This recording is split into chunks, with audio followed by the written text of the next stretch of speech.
Nobody noticed the quiet woman in seat 18F with her paperback book.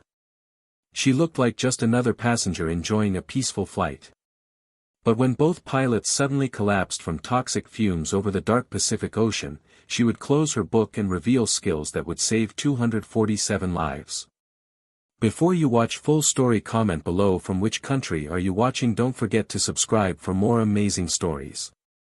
The afternoon sun shone through the windows of Flight 447 as passengers settled into their seats for the 7-hour journey from Los Angeles to Honolulu. The Boeing 767 was nearly full, with families heading to vacation, business travelers making their way to meetings, and couples looking forward to romantic getaways. In seat 18F by the window, a woman in her mid-30s with dark hair tied back in a simple ponytail opened a thick paperback book. She wore comfortable jeans and a plain blue sweater, looking like any other passenger ready to relax during the flight. Her name was Sarah Mitchell, and nothing about her appearance suggested she was anything more than an ordinary traveler enjoying some quiet reading time. The flight attendants moved through the cabin checking seat belts and overhead compartments.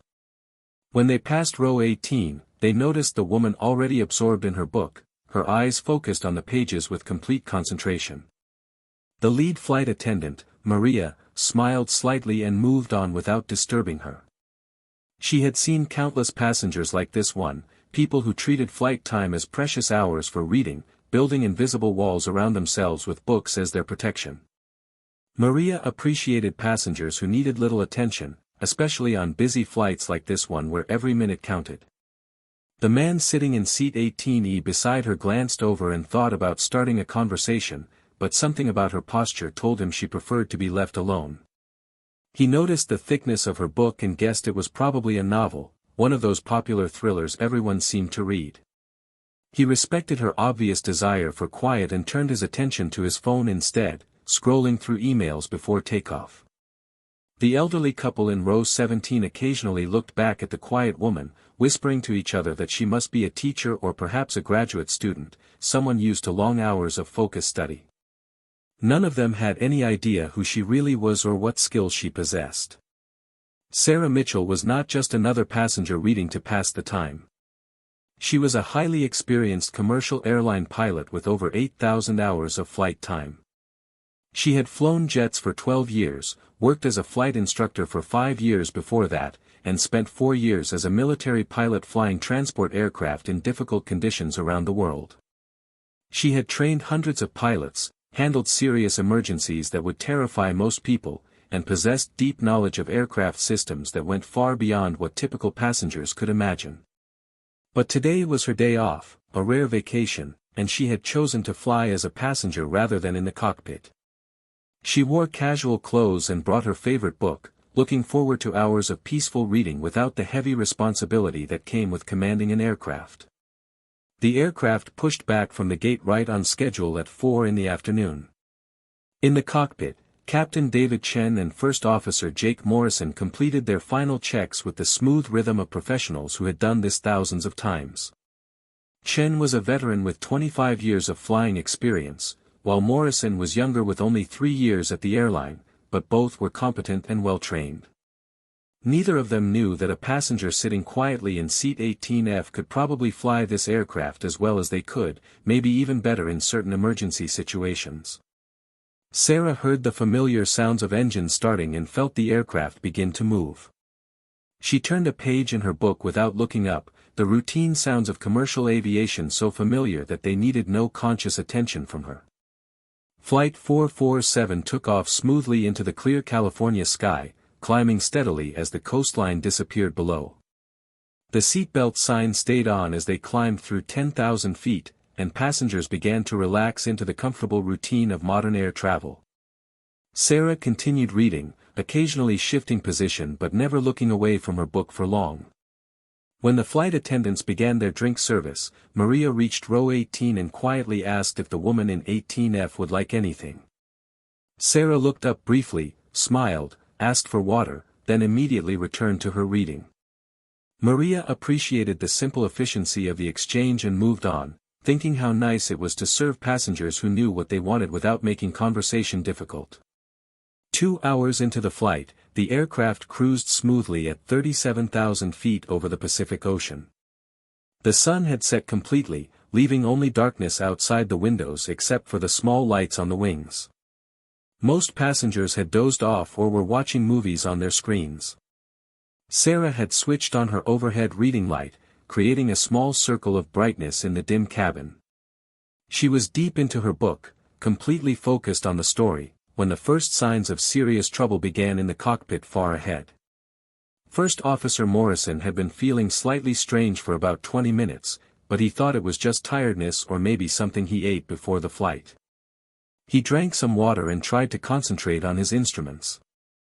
Then suddenly a strong wave of dizziness hit him, so powerful that he had to grip his armrests tightly. Captain Chen was reviewing the flight plan on his screen and did not notice right away. Morrison tried to speak, tried to tell the captain something was wrong, but his tongue felt thick and his vision started to blur badly. The dizziness got worse very quickly, and before he could reach for the oxygen mask or press any emergency button, his body went completely limp. His head fell forward onto his chest and his hands dropped away from the controls. Captain Chen looked over and saw his co-pilot unconscious and slumped in his seat. For a moment shock fought with his training. He reached across and shook Morrison's shoulder hard while pressing the call button for the flight attendants. There was no response from Morrison at all. Chen quickly pulled the oxygen mask down over the younger pilot's face and checked for breathing and pulse. Both were there but very weak. His heart started racing as he understood the situation. They were 2 hours from land in any direction, flying over empty ocean in complete darkness, and he had just lost half his cockpit crew. He needed to stay calm, but the sudden feeling of being completely alone as the only conscious pilot on an aircraft with 247 passengers pressed down on him like a crushing weight. Maria responded immediately to the cockpit call. Her professional calm turned to serious concern when she entered and saw the situation. Captain Chen kept his voice steady as he explained that Morrison had lost consciousness and needed immediate medical help. He needed Maria to find out if there was a doctor on board and handle the medical emergency while he continued flying the aircraft. Maria nodded and quickly left the cockpit, keeping her face carefully neutral so passengers would not panic, but her hands shook slightly as she picked up the public address microphone. Her voice came through the speakers calm and professional, asking if there was a doctor or medical professional on board who could help with a passenger emergency. Several hands went up throughout the cabin, including a heart doctor in business class and a nurse in row 23. Sarah looked up from her book at the announcement, her professional instincts immediately alert. She had heard thousands of announcements during her flying career, and something in the tone, in the barely controlled tension in the flight attendant's voice, told her this was more serious than a typical medical situation. She marked her page and watched carefully as Maria guided the medical volunteers toward the front of the aircraft. In the cockpit, Captain Chen now faced multiple serious problems at once. He could fly the aircraft alone, that was within his training, but Morrison's collapse had happened right when they needed to deal with weather complications ahead. A line of thunderstorms was building along their planned route and he needed to request a different course from air traffic control. He also had to manage the medical emergency, decide if they should divert to another airport, calculate fuel needs for different options, and handle all communication with the company and controllers. Tasks that were manageable with 2 pilots became overwhelming when he was completely alone, especially with the added stress of not knowing if his co-pilot would survive or what had caused him to collapse so suddenly. The heart doctor examined Morrison with growing worry. The co-pilot's pupils were different sizes, his breathing was shallow and irregular, and his pulse was weak and erratic. The doctor suspected some kind of toxic exposure rather than a heart attack or stroke, possibly carbon monoxide or another poisonous substance that had built up in the cockpit air. He looked at Captain Chen with concern and asked if the captain was feeling any symptoms. Chen admitted he was starting to feel a slight headache and some mild dizziness, though nothing as severe as what had struck Morrison. The doctor's face went pale with fear. If both pilots were being affected by toxic fumes or contaminated air, they could lose the captain too, and then nobody could fly the aircraft at all. Captain Chen made an immediate emergency decision. He declared an emergency with air traffic control, requesting clearance to descend quickly to 10,000 feet where he could fly on outside air instead of the pressurized cabin air that might be poisoned. He opened the cockpit windows slightly to bring in fresh air and switched to emergency oxygen for himself. Air traffic control responded instantly, clearing all other planes from his path and giving him direct routing to the nearest airport with good facilities, which was still over 90 minutes away. As he began the emergency descent, the aircraft shaking slightly as it dropped rapidly through the cold night air, Chen realized with growing terror that his own symptoms were getting worse. His vision was starting to narrow and his hands felt strangely disconnected from his body. He gripped the controls harder, forcing himself to concentrate, but he knew he was fighting a battle he might not win against whatever was poisoning him. Maria came back to the cockpit and immediately saw that Captain Chen was in serious trouble. Sweat covered his forehead despite the cool air rushing through the cockpit, and his movements had become slower and less precise. She had worked enough flights to recognize when a pilot was in real danger. The doctor appeared behind her and assessed Chen's condition in seconds. He checked the captain's vital signs and his expression became very grave. The captain was being affected by the same thing that had knocked out Morrison, just more slowly. They might have 20 minutes before he lost consciousness too, maybe less. The doctor looked at Maria with real fear in his eyes and said something that made her blood run cold, "We need another pilot right now. Is there anyone from the airline traveling as a passenger on this flight?" Maria frantically pulled out her tablet and checked the passenger list, scrolling through names looking for any note that would show an off-duty pilot on board. Airlines often had crew members flying as passengers to get to their next assignment, and any pilot, even from a different airline, would be better than nothing at all.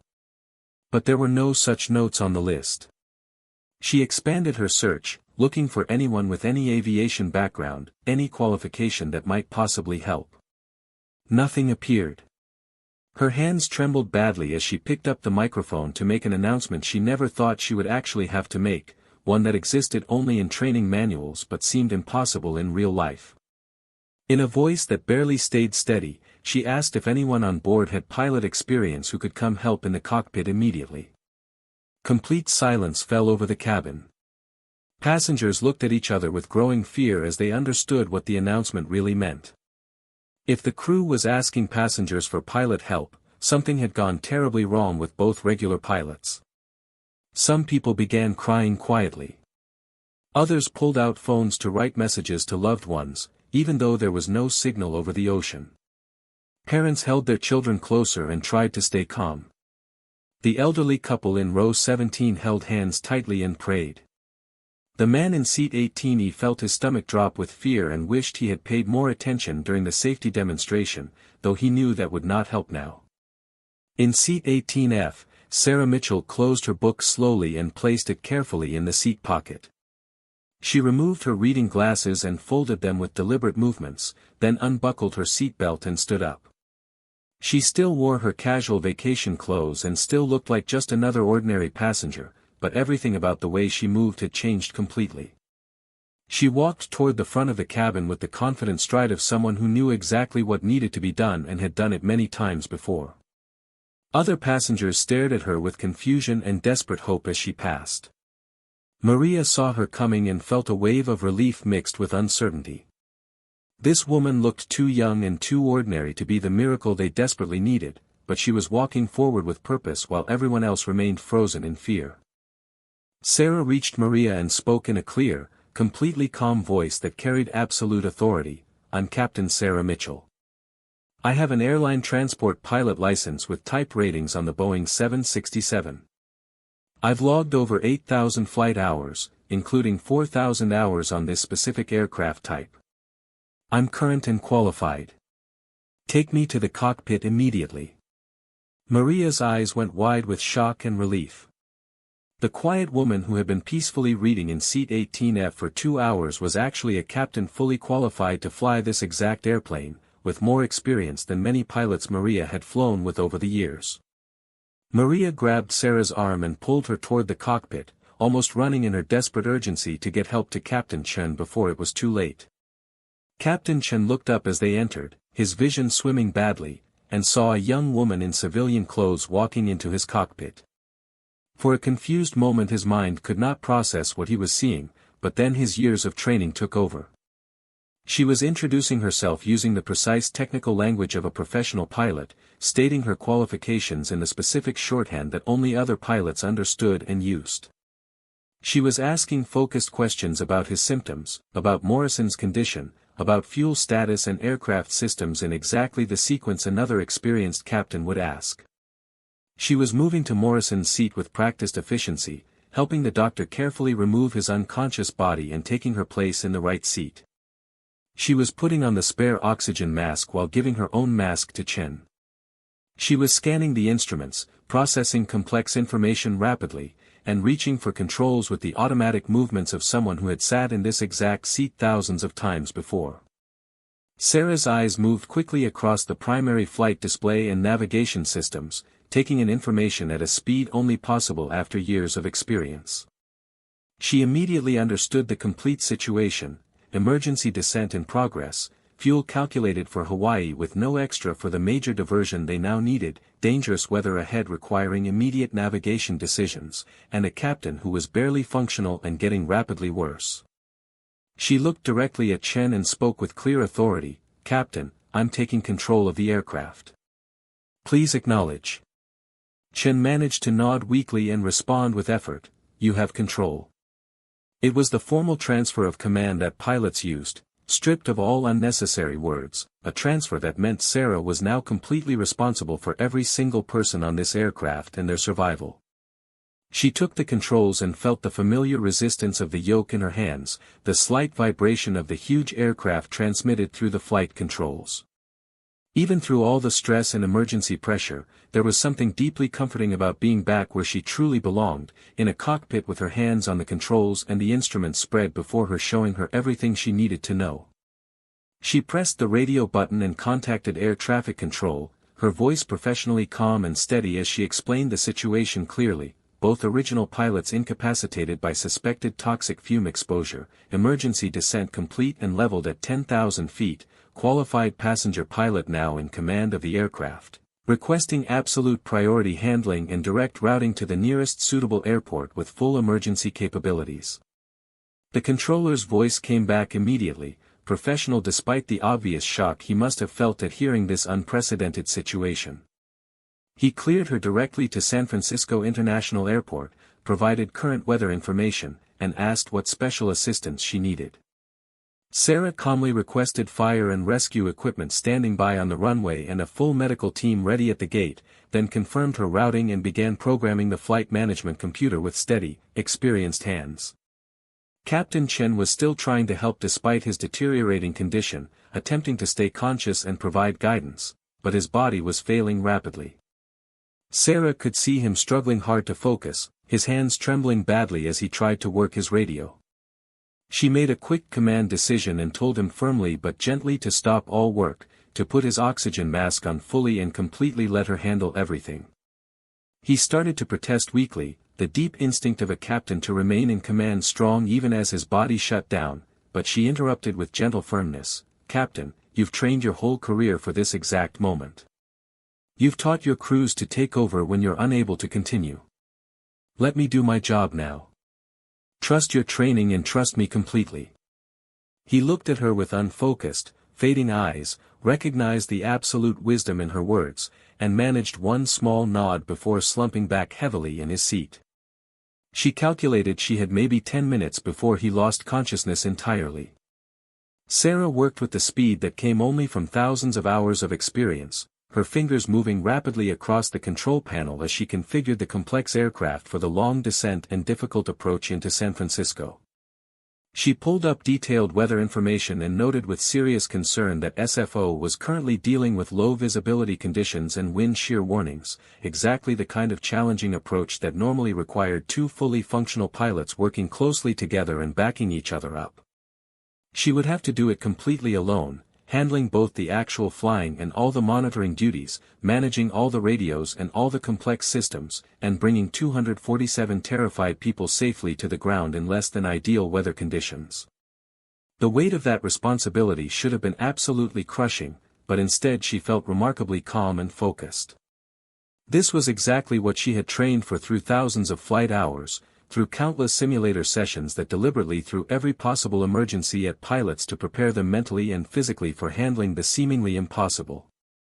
In the cabin behind her, Maria made another carefully worded announcement explaining that a fully qualified pilot was now in the cockpit helping with the flight and that while the situation remained very serious, they now had professional expertise managing the emergency.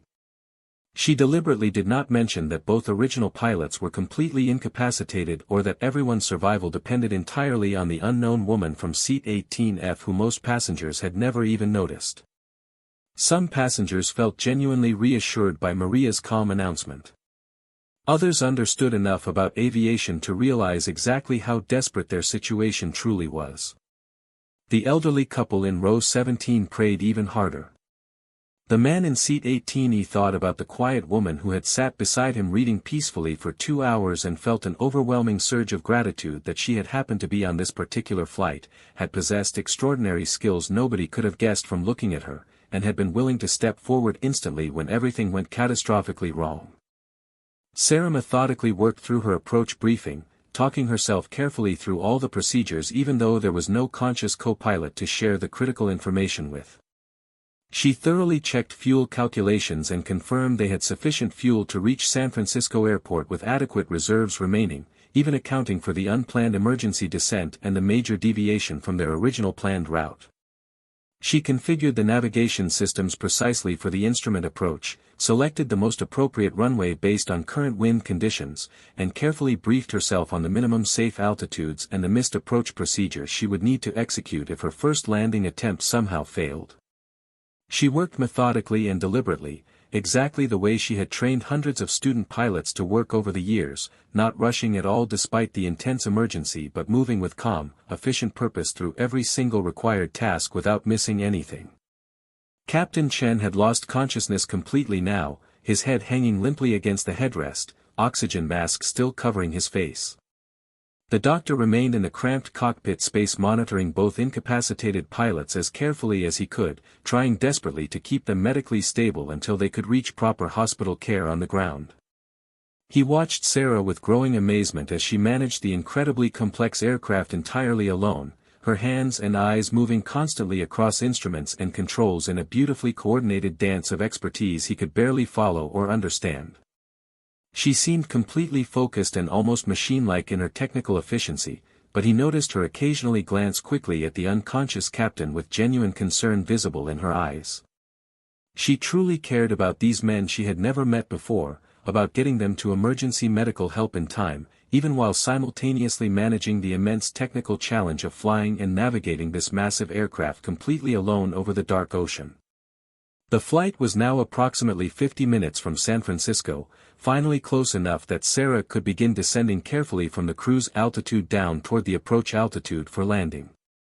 She started the descent with great care, very mindful that rapid pressure changes in the cabin could potentially worsen the medical condition of the two poisoned pilots. She contacted San Francisco Approach Control and was immediately given absolute priority handling, with direct vectors that would take her straight to the final approach course with minimum complicated maneuvering required in the challenging weather. The controller asked professionally if she was familiar with SFO's notoriously complex airspace and demanding approach procedures. Sarah allowed herself the smallest hint of a smile as she responded calmly that she had flown into San Francisco hundreds of times during her career and was extremely familiar with the airport and its quirks.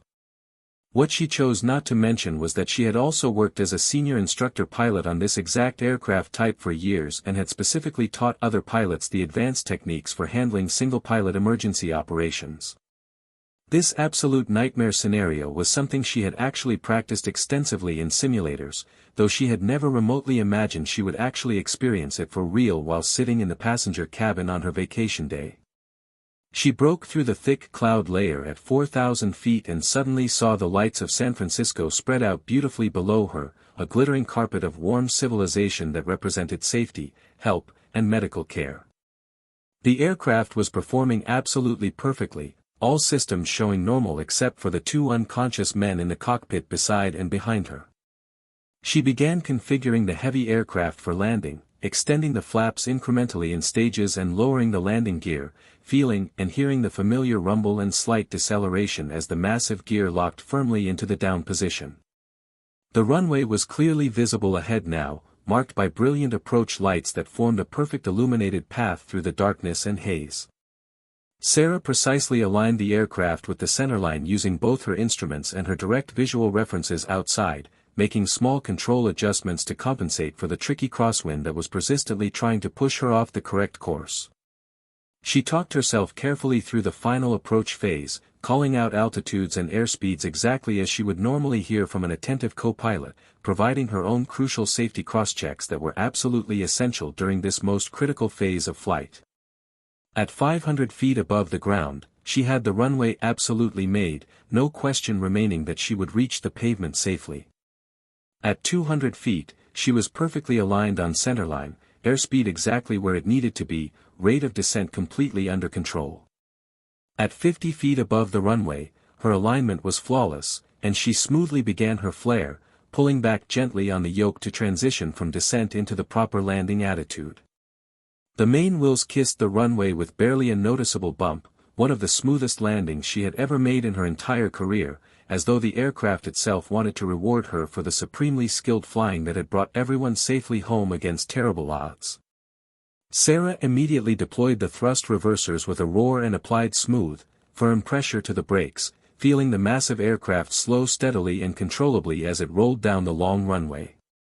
Fire trucks and emergency vehicles were racing alongside them now, lights flashing everywhere, ready to respond instantly if anything went wrong in these final critical moments. But nothing went wrong at all.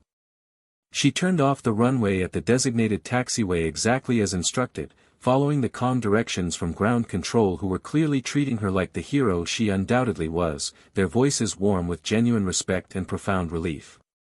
She carefully taxied to the assigned gate where she could see medical teams already waiting with equipment, bringing the aircraft to a complete stop and setting the parking brake with motions that had become absolutely automatic after so many years of professional flying.